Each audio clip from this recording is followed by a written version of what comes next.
Mesdames et messieurs, bonjour et soyez les bienvenus dans cette nouvelle édition de votre journal de 15 heures dont tels sont les faits saillants. Ouverture à Beijing du 3e sommet de chefs d'État et de gouvernement des pays de l'Afrique et le président chinois Xi Jinping à Pékin. Le président Ismaël Omar Guelleh intervient lors de ce dialogue haut niveau entre le chef d'entreprise chinois et africain au cours de ce forum. Et dans l'actualité internationale en Libye, plusieurs centaines de détenus s'évadent d'une prison près de la capitale Tripoli. Voilà pour le sommaire. Merci si vous nous rejoignez sur Télé Djibouti. Ce 3e sommet sino-africain s'est tenu hier à Pékin en présence du président Xi Jinping et des chefs d'État et de gouvernement d'une cinquantaine de dirigeants africains, dont le président de la République, Ismaël Omar Guelleh.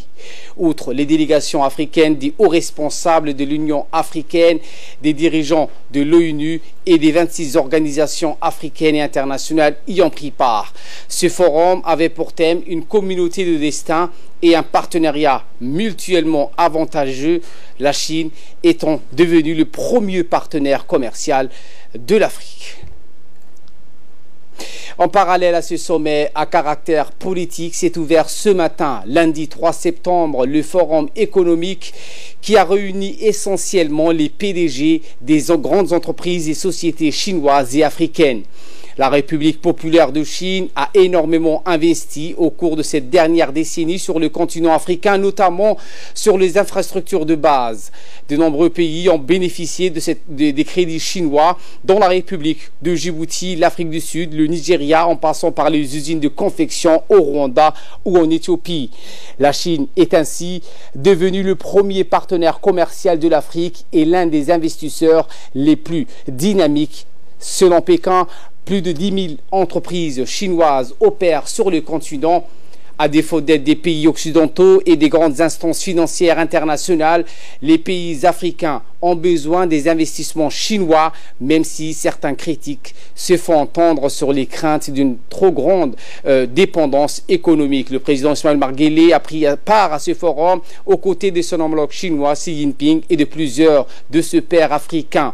S'adressant aux hommes d'affaires, M. Xi a déclaré que la nouvelle route de la soie élargira les marchés. Le président chinois a en outre fustigé l'unilatéralisme et le protectionnisme qui sont, selon lui, en hausse. Le président chinois a ajouté dans son discours que la coopération sino-africaine devrait atténuer cette tendance protectionniste et tracer la voie de la prospérité commune qui profite au peuple. Les dirigeants africains ont accueilli le projet de la route de la soie avec beaucoup de ferveur et d'enthousiasme. Les retombées économiques sur le continent en sont évidentes. Le président Ismaël Omar Guelleh, qui a prononcé un discours à l'occasion de cette conférence au nom de l'Afrique de l'Est, a rappelé que la Chine était le seul pays à reconnaître que pour sortir de la pauvreté, il fallait dépasser l'assistanat traditionnel et miser sur le renforcement de l'économie nationale. Écoutons le chef de l'État. Tout d'abord, permettez-moi d'exprimer au nom de l'Afrique de l'Est tout mon respect et tous mes sincères remerciements et ma haute appréciation au gouvernement chinois pour l'hospitalité et le bon début de cet événement important historique, ce qui nous permet de nous retrouver dans cette belle ville de Beijing 12 ans après. Aujourd'hui, si nous regardons en arrière, on peut voir que notre coopération a avancé considérablement. Les relations de nos pays avec la Chine remontent loin dans le temps, même avant l'établissement du FOCAC en 2000. L'Afrique et la Chine ont lancé avec succès une ère nouvelle de la coopération gagnant-gagnant. Il y a 18 ans, nous avons eu la première réunion du FOCAC à Beijing. Depuis lors, les investissements chinois en Afrique ont accru considérablement dans tous les secteurs. Et cela est un facteur important pour la croissance sans précédent sur le continent africain. Excellences, Mesdames et Messieurs, nous pensons que, tout comme la Chine, nous avons le même sentiment d'urgence de lutter contre la pauvreté et de réaliser l'indépendance économique et l'autosuffisance. La Chine est un partenaire qui est confiante dans notre capacité et un partenaire qui investit en Afrique. L'OFOCAC est une plateforme importante pour promouvoir les investissements dans les infrastructures, dans l'électricité, la transmission d'électricité, l'industrialisation, la transformation agricole et le savoir dans les pays africains. Notre histoire commune est basée sur la coopération gagnant-gagnant et le bénéfice mutuel. Les chiffres en disent long. Selon un rapport qui a été publié l'année dernière, près de 90% des entreprises chinoises présentes en Afrique sont du secteur privé.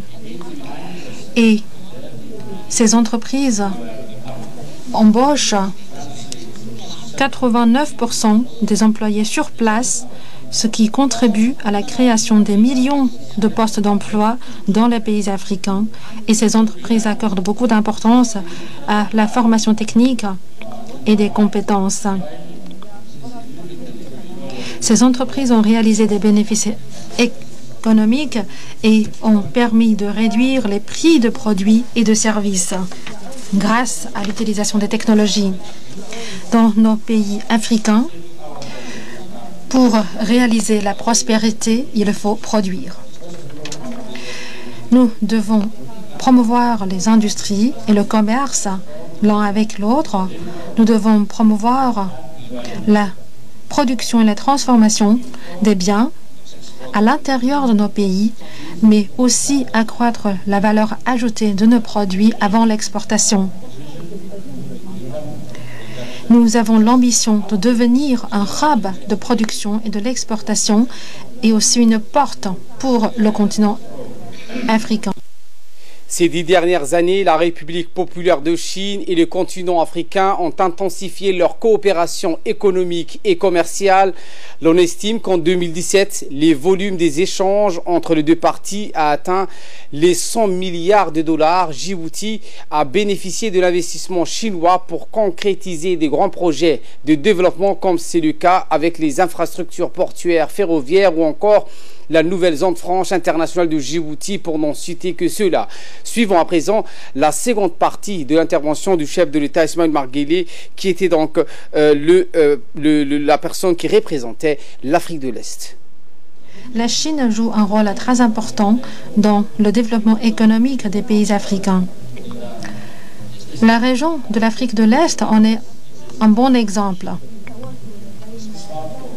Les smartphones fabriqués dans les usines en Éthiopie représentent la moitié des smartphones, des iPhones. Et ces entreprises et ces usines contribuent à créer des travails décents et les jeunes Kenyans et Djiboutiens peuvent également bénéficier de ces technologies modernes. Les investissements dans l'électricité permettent également de fabriquer de l'électricité pour la région rurale. Et les investissements chinois dans les ports, les routes, les chemins de fer permettent de promouvoir la circulation des biens et des personnes sur le continent africain, ce qui est très important pour la croissance économique. L'initiative La ceinture et la route est donc la clé pour promouvoir la croissance de nos pays et nous sommes très contents de voir que notre région continue à bénéficier de cette initiative. J'aimerais saisir cette occasion pour remercier le président Xi Jinping et le peuple chinois de rester aux côtés de nous et merci pour votre confiance en notre capacité pour une coopération gagnant-gagnant. Excellences, Mesdames et Messieurs, l'engagement et les investissements chinois en Afrique de l'Est remontent d'il y a 40 ans. Et cela montre la profondeur de notre relation. Et ce qui est le plus important, c'est que même quand Chine s'efforçait de promouvoir son propre développement et de sortir le peuple chinois de la pauvreté, elle nous donne de l'aide dans l'esprit de l'amitié et elle est toujours confiante en notre réussite. La Chine est le premier partenaire à reconnaître que pour sortir de la pauvreté, il ne faut pas dépendre seulement de l'assistance, mais aussi et surtout à travers le renforcement de l'économie nationale. Nous avons développé ensemble et nous sommes contents de voir que la coopération gagnant-gagnant et l'amitié entre la Chine et l'Afrique se sont approfondies et ont contribué à l'amélioration des conditions de vie de la population. L'Afrique, dans son ensemble, et surtout l'Afrique de l'Est, souhaite sincèrement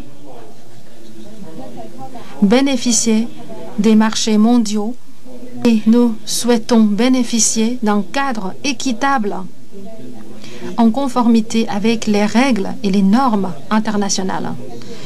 Comme le dit souvent le président Xi Jinping, la Chine et l'Afrique sont des amis à toute épreuve et cette amitié ne pourra jamais être oubliée. Nous avons déjà passé un long chemin et dans la région de l'Afrique de l'Est, nous sommes déterminés à promouvoir la paix et la stabilité dans la région et aussi la coopération économique et l'intégration régionale, ce qui est très important pour valoriser les atouts respectifs de nos pays et réaliser un développement partagé.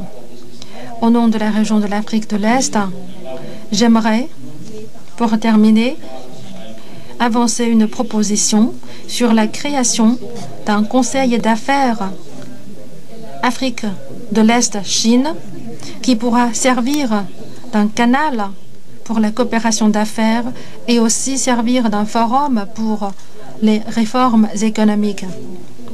Merci beaucoup de votre attention. Vive le partenariat et l'amitié entre l'Afrique et la Chine.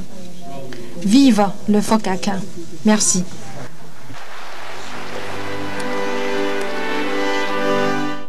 Voilà donc pour le discours du chef de l'État et en marge du 3e sommet Chine-Afrique et du Forum économique, le président Guelleh a eu une série d'entretiens.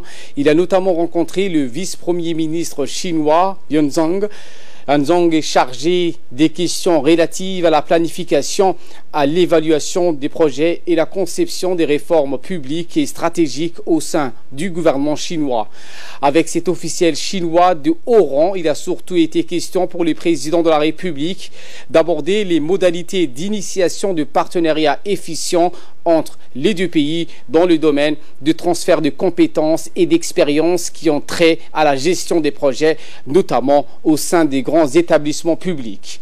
Qualifiant les relations entre Djibouti et la Chine d'exemplaires, le vice-premier ministre chinois a exprimé au chef de l'État djiboutien toute la disponibilité de son gouvernement à apporter les appuis nécessaires afin que les propositions soumises par Djibouti soient mises en œuvre.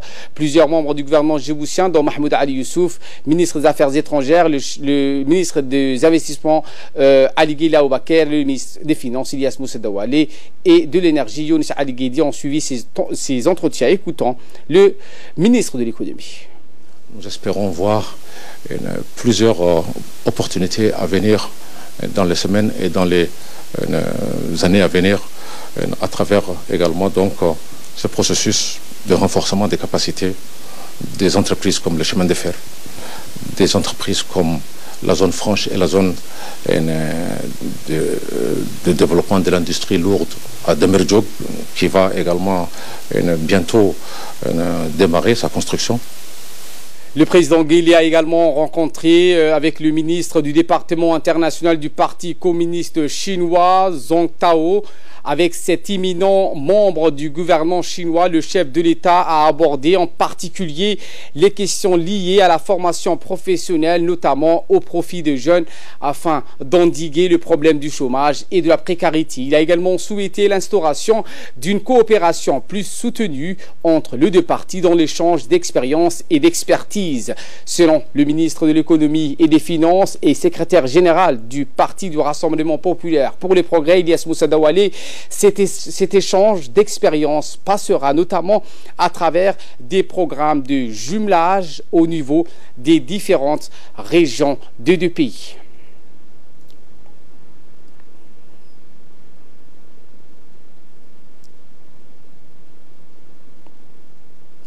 Autre rencontre, elle a réuni celle du chef de l'État avec le président rwandais Paul Kagame. Au cours de cette rencontre, l'état des relations d'amitié et de coopération entre les deux pays et les deux peuples, ainsi que l'évolution du partenariat stratégique établi entre les deux pays ont été longuement abordées. Les discussions ont ensuite été étendues à des sujets d'intérêt commun dont les problèmes touchant l'Afrique de l'Est, région à laquelle appartiennent la République de Djibouti et le Rwanda. Les dernières évolutions en faveur de la paix et de la stabilité ont été au cœur des discussions entre les deux leaders djiboutiens et son homologue rwandais. S'agissant des relations djibouto-yéménites, une rencontre a eu lieu à Riyad entre notre ambassadeur en Arabie Saoudite, Diadine Mamakrama, et le ministre des Affaires étrangères de la République du Yémen, Khaled Al-Yamani. Les discussions entre les deux personnalités ont porté sur les relations bilatérales et les questions d'intérêt commun. Lors de la réunion, le ministre Al-Yamani a discuté les préparatifs pour les prochaines consultations à Genève prévues pour le 6 septembre prochain entre les rebelles houthis et le gouvernement légitime. Des consultations politiques sont menées afin de parvenir à une solution politique menant à la paix au Yémen. Au premier plan de ces étapes se trouve l'échange des détenus, l'accès sécurisé des aides humanitaires, l'étude du mécanisme de distribution des salaires aux employés de l'État. C'est l'heure de l'appel à la prière, l'Asr. Je vous retrouve dans quelques instants. Retour au pays et nous prenons la destination du nord du pays avec donc ce tournoi Omnisport d'Adaïlou qui a été donc clôturé.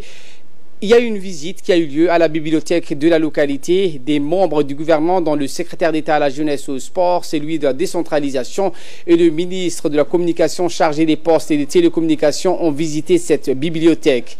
Dans cette contrée de la région où l'association Amja était à l'origine de l'initiative de bibliothèque Gilani dans ce village afin de promouvoir la lecture de l'enfant du village. En marge de cette compétition, les trois ministres ont pu visiter par la même occasion cette bibliothèque où ils ont été accueillis par les membres de l'association. Ainsi, Mohamed Abdrouzaq Daoud a expliqué aux membres du gouvernement que c'est une occasion en or pour les membres de cette association de profiter par la même occasion d'un don de 50 cartons de livres qu'il leur a que leur a promis le ministre de la communication chargé des postes et des télécommunications. C'est avec un cœur rempli de joie que le président de l'association, Ali Ismail, tient à remercier le ministre pour son soutien inestimable. Nous avons à cette occasion reçu un don de livres de plusieurs organisations comme la Caravane des livres, l'ONG EVA, l'ONG Mahbani, le lycée français de Djibouti, mais aussi de plusieurs autres organisations. Nous avons reçu à l'occasion du tournoi interrégional d'amitié la visite de plusieurs ministres, de trois ministres en particulier, le ministre de la jeunesse et des sports, le ministre de la télécommunication et le ministre de la décentralisation. Le ministre de la télécommunication nous a annoncé qu'il nous avait fait un don de 50 cartons de livres. Nous les en remercions de ces dons. Quant à la bibliothèque Gilani, c'est une grande initiative parce que la bibliothèque est toujours très importante pour l'éducation mais aussi pour la culture. Et de là, nous passons à ce qui fait la une de l'actualité hors de nos frontières avec Fardous Hussein qui nous a rejoint sur ce plateau. Bonjour Fardous. Bonjour Ali. Et nous commençons avec l'Ebola en République démocratique du Congo. Un bilan encourageant un mois après le début de cette épidémie.